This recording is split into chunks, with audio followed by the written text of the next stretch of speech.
They've weaved a narrative that's just more than missions and mechanics. It's a story that grips you, with each swing and each decision feeling as personal as it is heroic. Well, how does it stack up to the original and the Miles Morales expansion? Insomniac took what worked and cranked it up.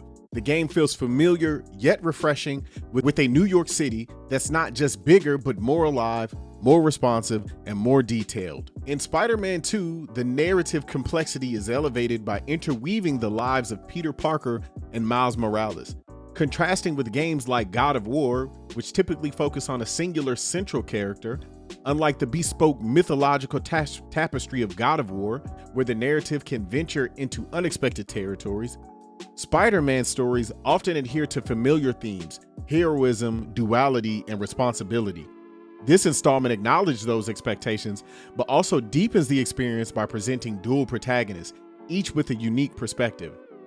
The predictability of Spider-Man's themes doesn't detract from the narrative, rather it's the fresh interpretation of these iconic characters and their shared yet distinct journeys that invigorate the familiar framework. Where God of War may surprise with its story directions. So let's talk about bad guys for a second. Kraven's supposed to be this big game hunter, but he really comes off to me just like some rich dude with too much time and money on his hands. Yes, he has the ability to be a problem for Spider-Man, but he doesn't quite hit that villain sweet spot. He's neither a formidable threat or a forgettable sidekick. He's just somewhere in the middle. And I feel like they could have picked a better hero, but I also feel like he was picked due to them having a Kraven movie coming out.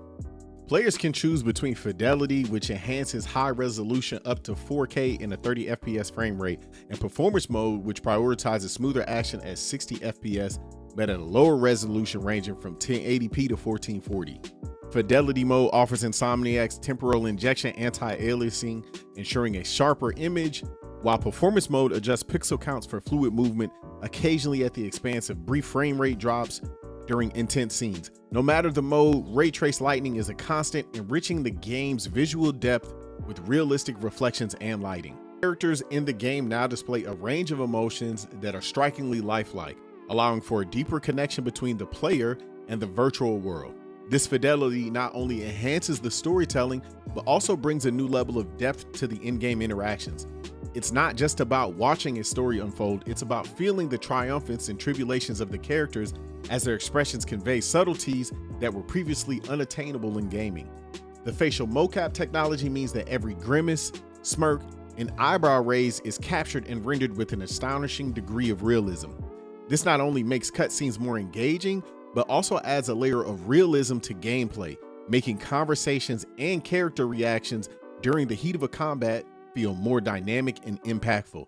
The result is a game that not only plays well, but also delivers a visual narrative experience that's as compelling and nuanced as a live action movie. Swinging through NYC is a blast with all new mechanics that add layers to Spidey's movement.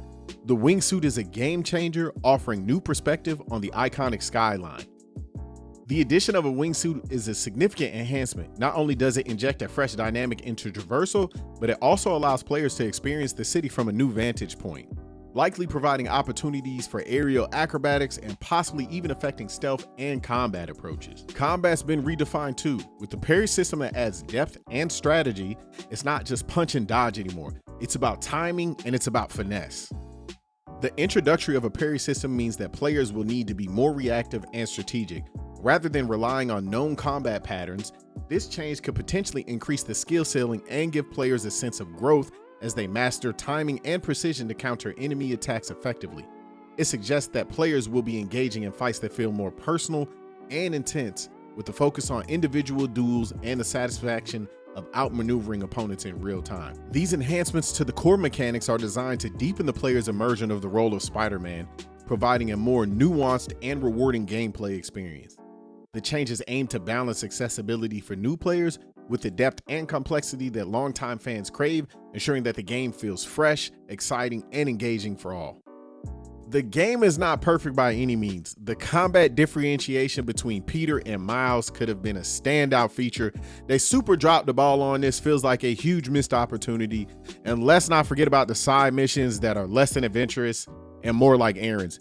You're literally just over here to go take a picture, and then that's a check in the box. And then lastly, really, the city is nice. It's bigger, it's better, You have new abilities to be more traversive, but that's it. They didn't do anything to make the burrow stand out more. So that wraps up our Spider-Man 2 review. It's a solid game. I would tell you buy it right now. I strongly recommend that you buy it. That's it for my deep dive. Let me know what you think in the comments. Do you agree or disagree? Also, don't forget to sub to the channel and turn on your notification. Helps out tremendously.